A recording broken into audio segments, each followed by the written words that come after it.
یہ جو سویڈن میں واقع ہوا اور اس سے قبل ٹیری جونز نے جو ہالینڈ میں کیا، اور اس طرح کے ملتے جلتے واقعات جو ہوتے رہتے ہیں، یہ اس لیے ہیں کہ یہ لوگ اس کتاب سے ہار گئے۔ اگر قرآن کا مقابلہ کرنے کی ہمت ہوتی تو یہ کوئی تھوڑا کرنے والا کام تھا۔ آزادی اظہار کی بات کرنے والے، بات بات پہ ڈائلاگ مکالمے کی بات کرنے والے اس سطحیت پہ کیوں اترا ہے؟ اس لیے کہ قرآن کا مقابلہ ان سے ممکن ہی نہیں، اور قرآن نے چیلنج کر رکھا ہے، اور یہ چیلنج آج کا نہیں ہے، یہ صدیوں سے چیلنج یہ نہیں کیا گیا کہ بڑی صورت لے کر آؤ، 3 آیات پر مشتمل ایک صورت ہی لے آؤ، نہیں لا سکتے۔ تیرے سامنے یوں دبے لچے فصحا عرب کے بڑے بڑے، کوئی جانے کے منہ میں زبان نہیں بلکہ جسم میں جان۔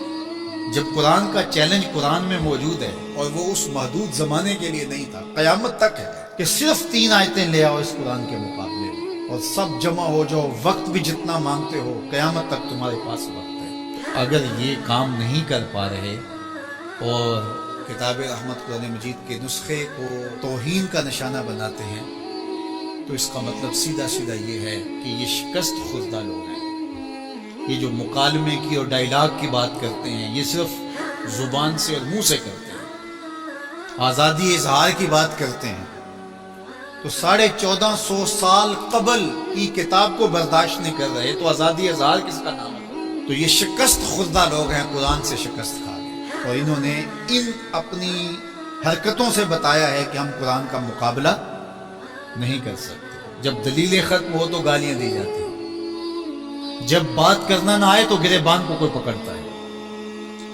تو قرآن مجید کے ساتھ اہانت امیز سلوک اس بات کی دلیل ہے کہ آج دنیا قرآن کا مقابلہ کرنے سے قاصر ہے، جس طرح ماضی میں قاصر تھی، اور قیامت تک اس کا معاوضہ ممکن نہیں ہے، اور جب معاوضہ ممکن نہیں ہوگا تو اونچے ہتھکنڈے ہوں گے اور اس طرح کی نیچ حرکتیں ہوں گی۔ لوگوں نے لوگوں کے ساتھ لڑائیاں کیا، بھلا کسی نے کتابوں کو بھی جلایا ہے، کسی نے کتابوں کی بھی بے حرمتی کی ہے، کبھی ایسا بھی ہوا ہے؟ اور آج جو مغرب کے قصیدے پڑھتے پھرتے ہیں، یہ ان مکروہ چہروں کو دیکھیں۔ تو آئیے میں اور آپ اس کتاب سے جڑ کر کے اپنی زندگی کو ان بلندیوں پر لے جائیں کہ پھر ہماری گرد راہ کو بھی کوئی چھو نہ سکے۔ لیکن افسوس یہ کہ یہ چیزیں ہمیں بیدار کرنے کی بجائے، یہ چیزیں ہمیں کھڑا کرنے کی بجائے، کتاب کے ساتھ جوڑنے کی بجائے، الٹا جو ہے وہ ہمارا غیظ و غضب اپنے اوپر ہی برستا ہے، اور پھر ہم جو ہے وہ دوبارہ وہیں بیٹھ جاتے ہیں جہاں ہم تھے، اور 1 انچ بھی آگے بڑھنے کی ہم کوشش نہیں کرتے۔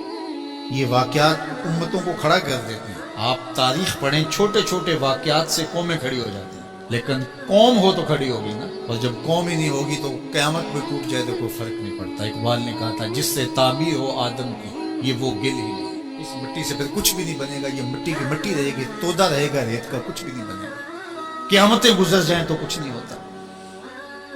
تو یہ چیزیں امت کو کھڑی کر دیں، اور کتاب رحمت کے ساتھ ہم جو ہے وہ جڑ جائیں، اور اس طرح جڑے کہ ہمارا اوڑھنا بچھونا اس کتاب کی تعلیمات کے نتیجے میں ہو، اور پھر دیکھنا کہ دنیا تسخیر کرنے کا راستہ یہیں سے نکلے گا۔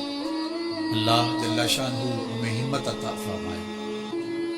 اگرچہ ہمارا دل بہت دکھا ہے اس معاملے کے اندر، اور اس وقت پیدر پہ ایسے واقعات ہوتے ہیں کہ ہمارا دل زخمی ہوتا ہے، لیکن ہم اس کا کیا کر سکتے ہیں جب تک ہمارے پاس قوت نہیں ہوگی، شوکت اور حشمت نہیں ہوگی۔ مغلوب قومیں سوائے پیچ و تاب کے اور کیا کر سکتی ہیں؟ غالب قومیں جو ہیں وہ فیصلے کرتی ہیں، اور فیصلے ہی نتیجہ خیز ہوتے ہیں۔ تو جب تک ہم قوم نہیں بنیں گے، امت نہیں بنیں گے، اس وقت جو ہے وہ ہم اسی صورتحال میں رہیں گے، اور ہمارا وجود جس طرح زخمی ہے، تشتت کی وجہ سے جسم زخمی ہے امت کا، کہ ہم 72-73 گروہوں میں بٹے ہوئے ہیں، اور دشمن اس پہ بہت خوش ہے، اس لیے کہ اس سے اس کو فائدہ پہنچ رہا ہے، اور ہم آپس میں الجھ کر کے اپنی طاقت کو ایک دوسرے کے اوپر ظاہر کر رہے ہیں۔ دوسری جانب ہم جغرافیائی تقسیمات پر یقین اس قدر پختہ رکھ لیا ہے، جو ایک مغرب کی سازش تھی۔